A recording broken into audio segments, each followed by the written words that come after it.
namin pinupuri sa pangalan ng iyong bugtong na anak na si Kristo Jesus at sa patuloy na patnubay at gabay ng Santong Espiritu. Naririto po kami sa umagang ito, patuloy na nagpapasalamat at itinataas ang dakila mong pangalan.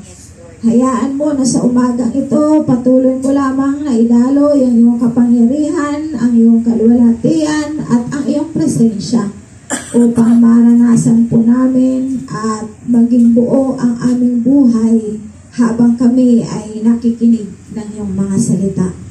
Kumilos po kayo sa aming kalagitnaan, Banal na Espiritu. Humipo ka ng mga puso at isipan at patuloy na ipaunawa mo sa bawat isa ang iyong mga salita. Bigyan mo po ng daan ang kapangyarihan mo na siyang lumukob sa buhay ng bawat isang narito. Dakilang Diyos, sinasamba ka namin, pinasasalamatan sa pangalan ni Jesus. Ito po ang aming samot dalangin. Amen. Amen and amen. So, ito po ang tema ko dapat noong Sunday.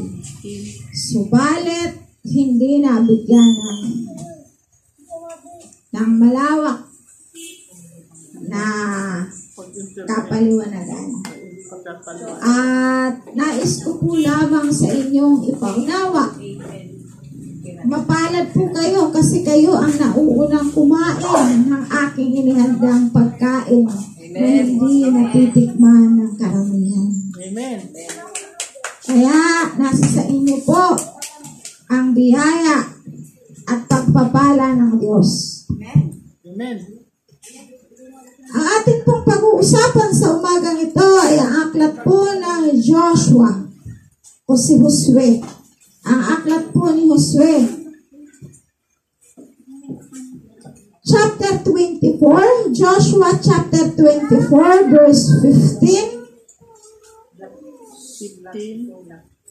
Joshua chapter 24, verse 15. Ang sabi po, ulitin ko po, but if serving the Lord seems undesirable to you, then choose for yourselves this day whom you will serve, whether the gods your forefathers served beyond the river, or the gods of Amorites,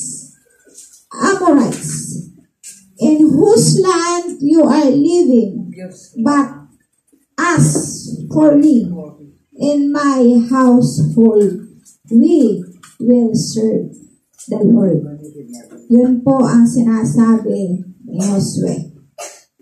At kung ayaw ninyong maglingkod kay Yahweh, sabihin ninyo kung kanino kayo maglilingkod. Sa Diyos ang sinasamba ng inyong mga ninuno sa Mesopotamia o sa mga Diyos-Diyosa ng mga Amoreo na sinasamba dito sa lupaing inyong tinatahanan. Ngunit ako at ang aking angkan ay kay Yahweh lamang maglilingkod. So yun po ang dineklara ni Josue.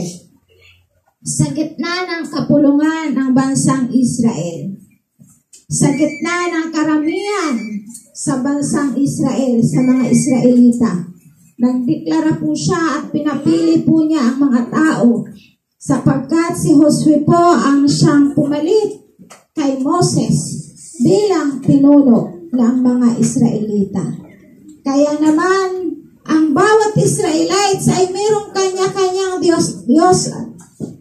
Subalit tiniyak lamang po ni Josue kung kanino sila maglilingkod. Kinakailangan iisang Diyos lang ang paglilingkuran ng bawat isang pamilya o ng bawat isang sambahayan. Kaya nga anong sabi ni Josue, pumili kayo. Kanino kayo maglilingkod? Sa Diyos-Diyosa ng inyong mga ninuno o sa Diyos-Diyosa ng mga Amorites na nakatira sa lupain ito? So, pinapili niya. Bakit pinapili ni Josue? Sapagkat hindi na rin naman nabibigyan ng tunay at totoong parangal ang Diyos na si Yahweh. Dahil ang kanilang mga puso, ang kanilang mga isipan ay sa iba na nakatuon at hindi na mismo sa paninilbihan sa Diyos na may lalang sa kanila. Kaya ano po ang sabi ni Josue? Pumili kayo. Subalit para sa akin, ako at ang aking angkan ay kay Yahweh lamang maglilingkod. Walang ibang pinaglilingkuran o paglilingkuran. Ang angkan ni Yahweh. Ang sabi sa English, household, ibig sabihin sambahayan. Ano po? Pag sinabing sambahayan, kapamilya, buong tahanan, mga anak, mga apo, mga manugang, yun lamang ang kasama. Subalit pagdating sa Tagalog, ang sabi roon ay angkan. Angkan. Hindi lamang sambayan, kundi angkan. It means simula sa kanya hanggang sa mga anak niya, hanggang sa mga apo niya, sa mga manugang niya, ang apo niya ay nagkaanak, nagkaapo, angkan niya. Ganon kahaba, ganon karami ang itinalaga ni Josue para sa kanyang sambahayan na siyang maglilingkod sa Diyos. At bilang si Josue ay tagapanguna, bilang si Josue ay namumuno sa kanyang sambahayan, siya ang may authority na ilaan, ibigay, ialay sa Diyos ang kanyang angkan. Hindi lamang ang kanyang pamilya, kundi ang buong angkan. Likas sa kaligtasang ipinagkaloob ng Diyos ang paksa sa personal na pagpili. Dapat patuloy na pumili ang bawat mananampalataya kung sino ang paglilingkuran niya. Diba? Kasi paggawain po ng Diyos, hindi ka nakakadalo kasi mas marami kang ginagawa. Sa totoo lang, ang akala po natin, yung Diyos-Diyosan na sinasamba nila, yun na yung Diyos-Diyosan. Yan ang Diyos. Kung ano yung priority sa puso mo, yun ang Diyos-Diyosan ng buhay mo. Kaya nga, pinapipili ka ng Diyos. Pinapipili ka. Ang mga Israelita ay pinapipili ni Josue. Saan ka nga ba dapat na maglingkod? Meron po akong 4 na bagay na nais kong iwan sa inyo. Una, kanino ka dapat na maglingkod? False God o huwad na Diyos or sa Diyos-Diyosan? Ang sabi po sa 1 Chronicles chapter 16 verse 26, For all the gods of the nations are idols, but the Lord made the heavens. Ang alinmang Diyos-Diyosan sa lupa ay walang saysay liban sa Diyos na lumikha niyong buong kalangitan. Tingnan po natin ang ating kinasanayan, ang ating kinagisnan, ang ating kinamulatan ay napakaraming Diyos. Ba?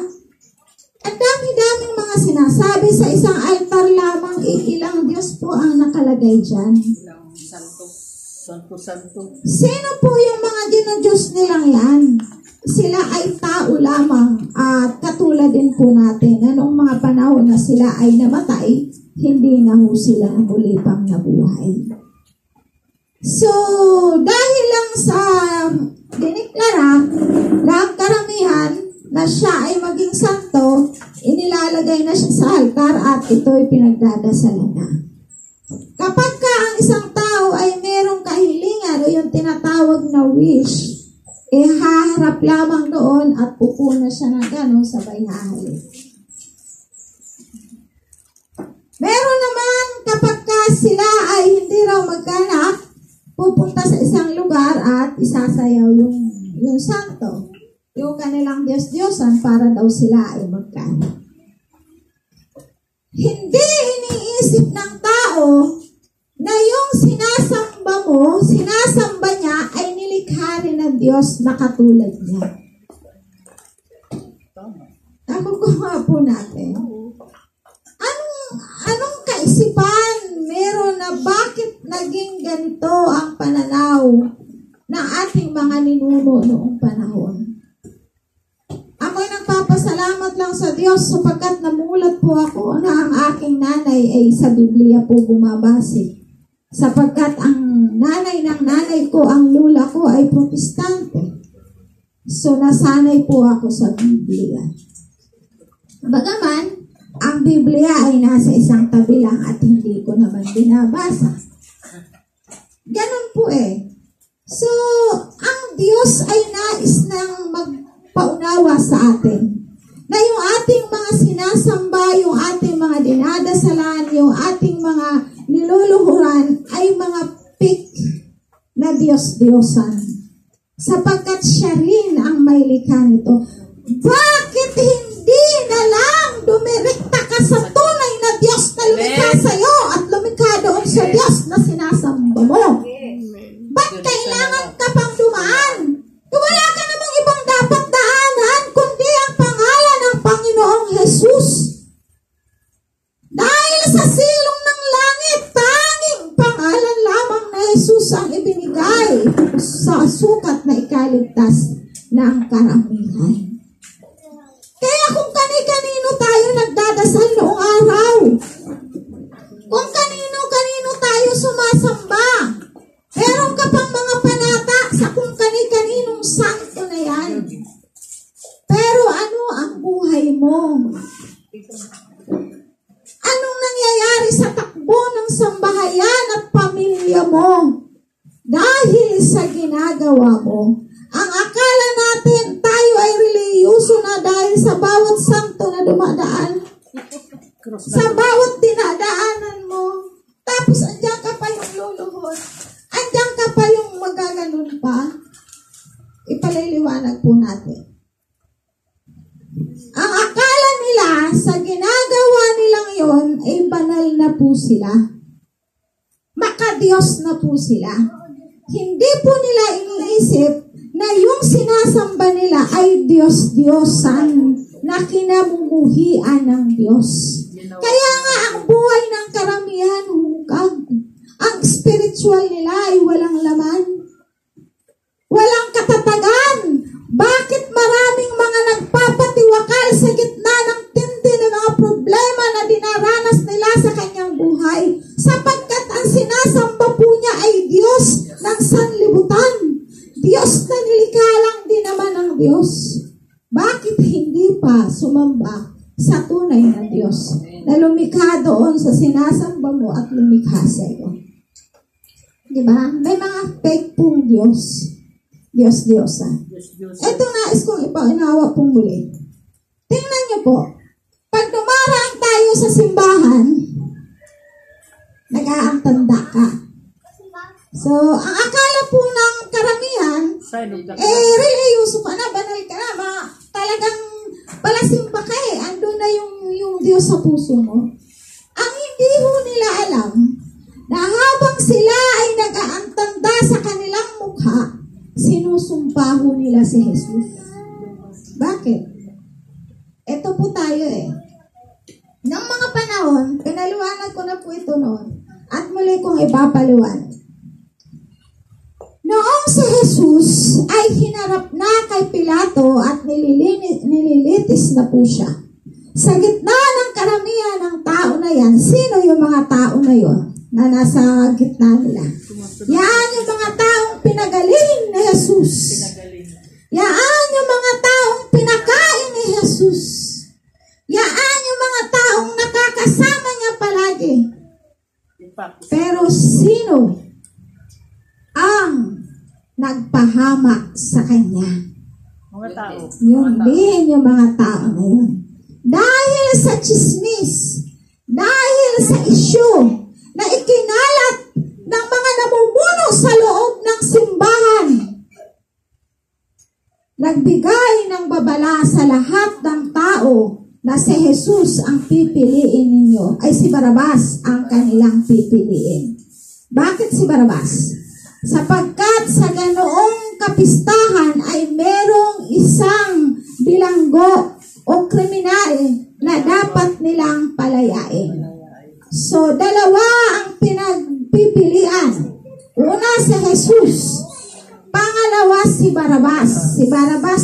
kriminal. Itong Jesus na ito ay nangangaral lamang ng salita ng Diyos. So ano pong nangyari? Dahil na-impluwensyahan na ng mga reliyon ang mga tao, na-impluwensyahan na ng mga nangunguna sa reliyon ang mga taong nandiyan sa harapan nila. Sumigaw ngayon si Pilato, "Sino ang nais ninyong palayain? Si Jesus ba na tinawag na Kristo o si Barabas na isang kriminal?" Ano pong sigaw ng mga tao? Si Barabas. Si Barabas. Si Barabas. Palayain. Si Barabas ang palayain. Ano ang gagawin kay Jesus? Ipako sa cross. Ang sigaw ng karamihan, ipako siya sa krus. Ipako siya sa krus. So dahil sa sobrang haba na at layo na ng mga tao, hindi na sila kayang marinig sa unahan. Kaya ang ginagawa ng mga tao ay sumisinyas na lang. Ipako siya sa krus. Ipako siya sa krus. See? Hanggang ngayon, pag dumadaan ka sa simbahan, isinusumpa mo sa Jesus na gusto mo pa rin siyang ipako sa krus. Ang tagal na! 20,000 taon na ang nakalilipas na si Jesus ay namatay. Napako siya sa krus ng dahil sa'yo. Pagkatapos ay inaakala mong tapat at totoong reliyon, totoong pananampalataya at pagtitiwala mo, patuloy mong ipinapako si Jesus sa krus. Reminder daw. Reminder. I-remind mo na Jesus, hindi pa sapat ang kamatayan mo sa krus at kailangan ka pang ipako. Dahil yon ang pananaw ng karamihan. Magpahanggang sa ngayon, subukan mo, may makasakay ka sa tricycle o kaya sa jeep, dadaan ng simbahan, ano ang ginagawa? Ay sus, talaga naman, grabe. Bawat daan ng simbahan. See? Nakukuha po natin yung realidad. Kaya nga, ano sabi ni Josue? Pumili kayo ng paglilingkuran niyo. Ang Diyos-Diyosan ba ng iyong mga ninuno?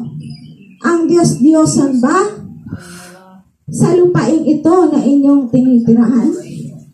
O ang Diyos na si Yahweh? Yun po yung punto doon.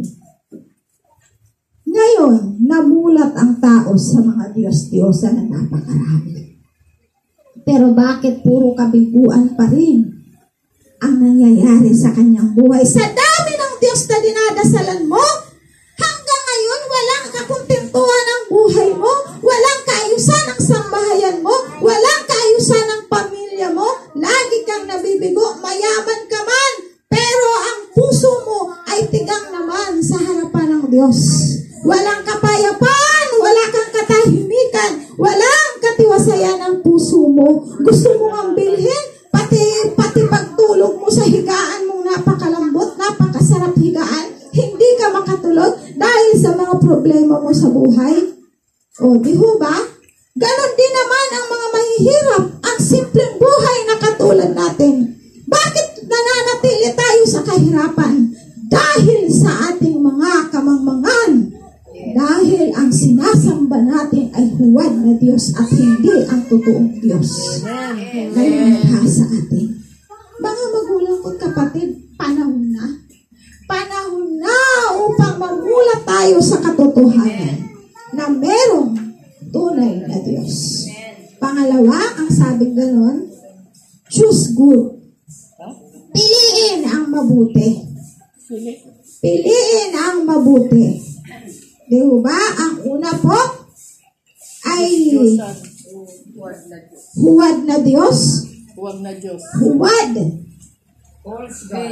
False God. Pangalawa, choose God. Choose good. Piliin ang mabuti. 1 King chapter 18 verse 21, ang sabi pong ganon, Elijah went before the people and said, "How long will you waver between two opinions? If the Lord is God, follow him. But if Baal is God, follow him." But the people said nothing. Walang imik. ang mga tao. Lumapit si Elias at sinabi sa bayan, hanggang kailan kayo mag-aalinlangan? Kung si Yahweh ang tunay na Diyos, siya ang sundin ninyo. At kung si Baal naman, kay Baal kayo maglilingkod, hindi umimik ang bayan. Bakit sinabi po ito doon sa verse nito? Alam niyo po ba kung bakit? Kung babasahin niyo po yung kasaysayan ni Propeta Elias sa 1 King na yan, 1 King chapter 18. Basahin niyo po yung kabuuan ng chapter. Isa lang ang verse ang kinuha ko, pero ipaunawa ko po sa inyo. Ang dahilan po sapagkat patay na po ang mga propeta ng Diyos. Pinatay po ng hari ang mga propeta ng Diyos. At ang sabing ganon sa chapter na yon ay iisa na lamang ang tunay na propeta ng Diyos na natitira. Yun ay si Propeta Elias na lamang. At si Baal, yung kanilang Diyos-Diyosan, ay meron pang 450 na mga propeta. Imagine mo, mas maraming lumalaganap ang propetang mga huwad. Propeta ng Diyos-Diyosan ay mas marami. Subalit, iisa lang ang propeta ng Diyos na tumatayo nung panahon na yun. Kaya anong ginawa niya? Hinamon niya. Nagkaroon ng lakas ng loob si Elias. Dahil taglay niya ang kapangyarihan ng Espiritu ng Diyos. Hinamon niya, sige, tingnan natin kung sino talaga ang tunay na Diyos. Magdala kayo ng 2 turo. Ang isang turo ay sa inyo at ang isang turo ay sa akin. Dadasalan natin at kapag kung sino sa atin ang magpababa ng apoy at tupukin ang turo, ang handog ngayon, siya ang tunay na Diyos. So, anong ginawa nila? Sumunod po yung hari. Nagpadala ng 2 turo. At yung isang turo, sa 450 na mga propeta ni Baal. Diyos-Diyosan po yun. Nilagay ang isang turo, kinatay, inayos po, nilagay sa ibabaw ng mga kahoy, at dinasalan po nila. Hanggang sa maghapon, malapit ng dumilim, simula sa umaga hanggang sa maghapon, hanggang sa malapit ng dumilim. Subalit wala pa ring apoy na bumababa mula sa kalangitan. Hanggang sa naglalaslas na po sila ng kanilang mga kamay at nagpapadanak na sila ng dugo sa sarili nila. Wala pa rin bumababang apoy mula sa langit. Kinutya sila ngayon ng nag-iisang propeta ng tunay na Diyos. Sige pa, sigawan nyo pa, lakasan nyo pa ang inyong panalangin, lakasan nyo pa ang inyong sigaw. Baka naman ang inyong Diyos na si Baal ay natutulog lamang. Ang tindi po ng kanyang boldness na po. 400 versus 1. Pananalig. Subalit, sabi nga, it's my turn. Akin naman ngayon. Natapos na ang maghapon ninyo, pero walang apoy na bumaba mula sa inyong Diyos. Ngayon, ako naman. Ako naman ngayon. Subalit bago ginawa ni Elias ang seremonya, pinabuhusan niya ng tubig mismo yung handog. At ang bawat paligid hanggang sa umapaw, ang sabi ng Biblia. Umapaw yung tubig, umaagos, so ibig sabihin basang-basa. At nung basang-basa na ang handog na yon, saka siya lumuhod. Itinaas niya ang kanyang kamay. At doon siya nanalangin. Yahweh, Diyos na manlilikha, dinggin mo ang aking panalangin. Habang siya ay nananalangin, biglang merong kumidlat tumutok doon sa handog ni Elias at tinupok ng mga oras na yun ang handog. Pati tubig. At doon nakita ng lahat ng mga propeta ni Baal na ang Diyos na sinasamba ni Elias, ang Diyos na pinaglilingkuran ni Elias, ay yun ang tunay na Diyos. Yun ang buhay na Diyos na dapat natin piliin, na dapat natin tutuong paglingkuran. Kaya anong nangyari? Pinatay yung 400 na propeta ni Baal? Di ho ba? Nagtakbuhan po sila. Pinakikita lamang po doon ang kapangyarihan ng tunay na Diyos. Kaya walang dahilan para mag-alinlangan tayo. Sa gitna ng kaguluhan ng ating buhay, sa gitna ng katatakutan na ating nararanasan, lumuhod ka lang sa tunay na Diyos at hindi sa Diyos-Diyosan. Makikita mo kung papaano gumalaw ang kapangyarihan ng Diyos sa buhay mo. Amen. Nothing is impossible with God. Maging totoo lamang po tayo sa Kanya. Pangatlo, wise choice. Ang matalinong pagpili. Pumili po tayo ng ating mga pinagkakaabalahan sa buhay o ang totoong Diyos na dapat nating sambahin. Lalo na ho, pag linggo, ang dami ho nating abala. Pero minsanan lang ho natin nabibigyan na ang panahon ang Diyos na totoo na ating pinaglilingkuran. Ang sabing ganon, wise choice or matalinong pagpili. Sa Ruth chapter 1 verse 16. But Ruth replied, "Don't urge me to leave you or to turn back from you. Where you go, I will go. And where you stay, I will stay. Your people will be my people. And your God will be my God." Sino po itong si Ruth? Si Ruth ay isang babae, balo. Ang kanyang biyanan ay si Noemi. Pakinggan po ninyong maigi.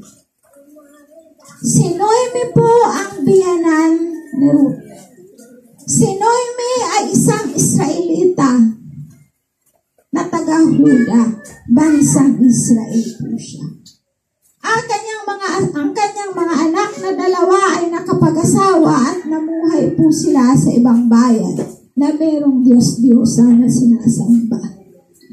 At ang napangasawa ng dalawa niyang anak ay mayroong mga Diyos-Diyosan na sinasamba at hindi si Yahweh na tunay na Diyos ang kanilang sinasamba. Dumating ang panahon na ang asawa ni Ruth ay namatay. Namatay din ang dalawa niyang anak. So naiwan po ang tatlo na puro mga balo na. Ngayon sa kinaugalian, kailangan antayin nila na magkaroon sila ng kapatid na muli o makapag-anak pa si Noemi. At yon ang dapat na mapangasawa ng kung sino man ang asawa ng nakakatanda. Subalit dahil sa kapighatian, kaya siya ay nagkaroon ng pangalan na Noemi. Dahil sa kanyang kapighatiang naranasan. Dahil sa kanyang kabiguang naranasan sa pamamamayan doon sa ibang bayan na merong sinasambang Diyos-Diyosan. Nagdesisyon po si Noemi na magkahiwa-hiwalay sila. Ang sabi po ni Noemi kay Ruth at sa isa po niyang manugang, kay Orpa, si Orpa at saka si Ruth, ang sabi ni Noemi, "Mga anak, magbalik na kayo sa inyong bayan. Magbalik na kayo sa inyong pamilya, sapagkat ako ay babalik na rin sa aking bayan. Wala na akong anak at kahit kailan hindi na ako magkakaanak upang inyo pang antayin at mapangasawa sapagkat ako'y matanda na." kayo, bumalik na kayo sa inyong Diyos.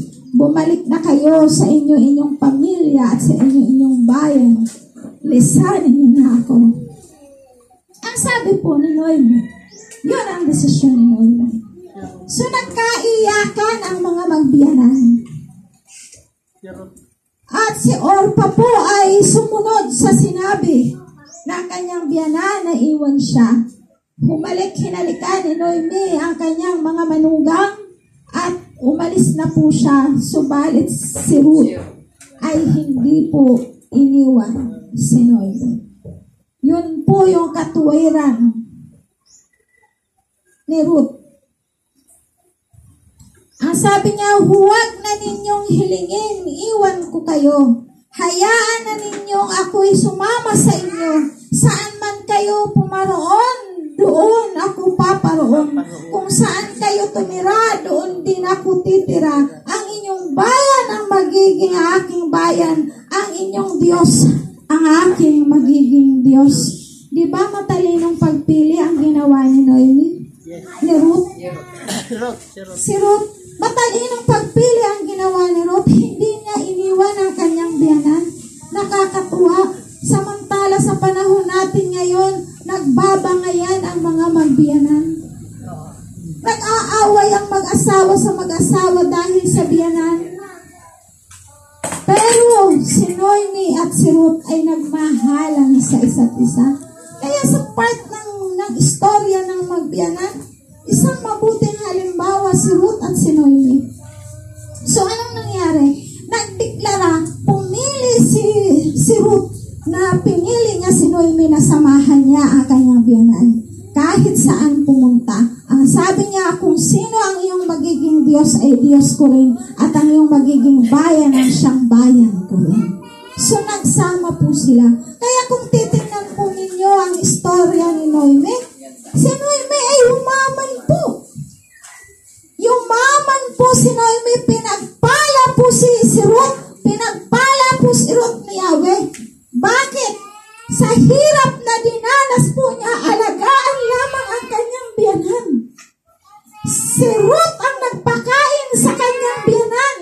Pumupunta si Ruth sa mga bukid-bukid upang mamulot ng mga uhay ng mga trigo habang may nag-aani. Nandoon siya sa kanilang likuran, namumulot siya, at ang bawat niyang napupulot, iniipunan yun. At ang bawat pagkain niya na ibinibigay sa kanya, itinatabi niya ang kalahati, maibigay lamang sa kanyang biyanan. Amen. Bandang huli, sa gitna ng hirap, sa gitna ng sakripisyo ni Ruth, pinagpala po siya ng Diyos. Amen. Maging matalino tayo sa pagpili ng ating sinasamba. Dahil sa gitna ng kahirapan, kung ikaw ay magtitiis at mananatili ka sa Diyos, pagpapalain ka niya. Amen. Dahil ang Diyos kailanman ay hindi siya nagpapabaya. Totoo siya sa kanyang mga pangako. Maging matalino ka lang sa pagpili sa tunay na Diyos na iyong paglilingkuran. Hindi ka mabibigo. Gaano man kaya, minsan mga manugang, hindi alam ng tubig ng biyanan niya, galit na galit na. Di ba? Ako na ito sa isip. O diba? Pero si Ruth, ano pong ginawa? Nagsakripisyo si Ruth. Kababaeng tao, pupunta sa bukid. Namumulot siya ng mga uhay para lang may pagkain siya sa biyanan niya. Bakot-bakot po niya isang sako, minsan kalahating sako. Ganun ang sakripisyo ni Ruth para sa kanyang biyanan. Pero nagreklamo ba si Ruth? Basahin niyo ang aklat ng Ruth. Wala. Nagreklamo ba siya? Wala. Hindi siya nagreklamo. Anong nangyari sa kanya? Pinagpala siya ng Diyos. At nung pinagpala po siya ng Diyos, tinis niya kasi nakita ng Diyos yung sakripisyo niya. Na totoo siyang nagmamahal sa kanyang biyanan. Totoo siyang nagmamahal sa itinuring ng magulang. Sa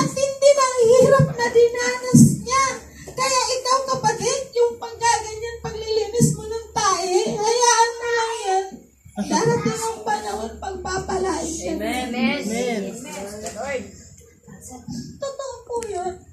Hindi po yun wala, kundi yun ay katotohanan na nakalagay sa banal na kasulatan. Mas lalo't higit kung ang anak mo mismo ang gumagawa sa inyo ng ganyan. Dahil may pangako ang Diyos. Habang buhay ka, ikaw ipagpapalain ni Yahweh. Isipin ninyo sa bandang huli, sa istorya ng Ruth, naging siya ang naging pag-aari ng isang pataniman, isang triguhan. Yumaman po ng gusto si Ruth. Nakilala at natanyag po siya. Bakit at anong dahilan? Ginamit po ni Ruth ang tamang pagpili. Ginamit po ni Ruth ang tunay na kaisipan na kanyang sasambahin ay ang Diyos ni Noemi na si Yahweh. Hindi niya alintana ang hirap. Ganun po kasi tayo muna. Hayaan mo muna maghirap ka. Hayaan mo muna magsakripisyo ka. Tiis lang. May tamang panahon para sa iyo. May tamang oras ang biyaya ng Diyos para sa iyo. Pang-apat, ito po ang ating panghuli. Serve God. Pag sinabi pong serve God, maglingkod ka sa Diyos, ito ay spiritual service.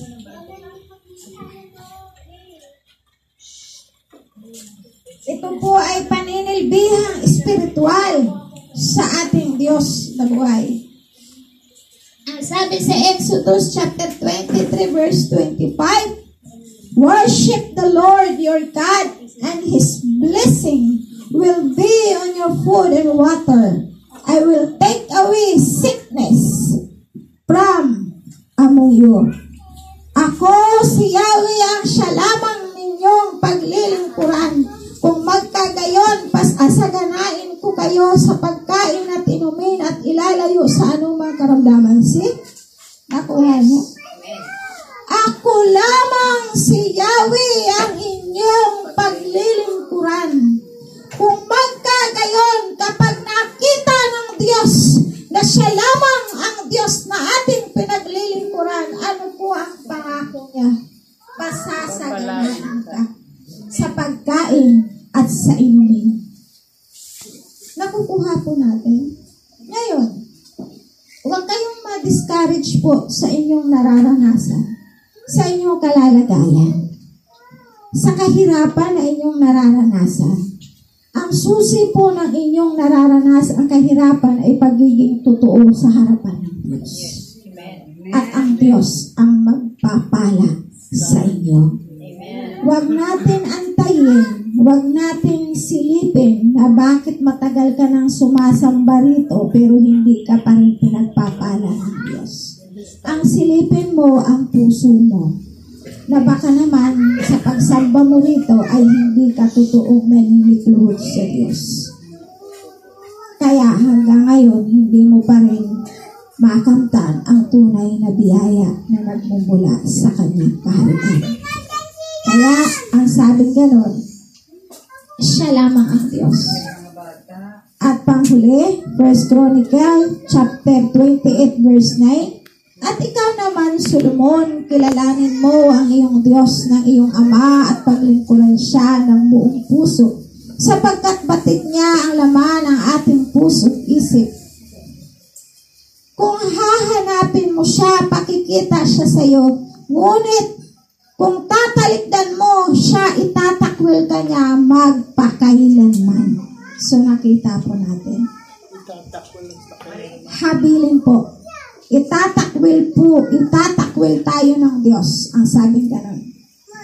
Ang kabiguan sa pagpili na maglingkod at umibig sa Panginoon ay tiyak na magbubunga ng paghatol at pagkawasak.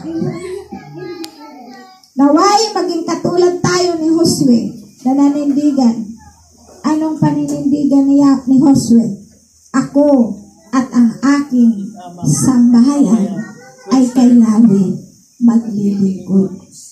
Mamimili po tayo. Pagdating po natin sa bahay, saliksikin po natin ang ating mga sarili. Tingnan po natin kung ano yung nangyayari nangyayari sa ating pamilya.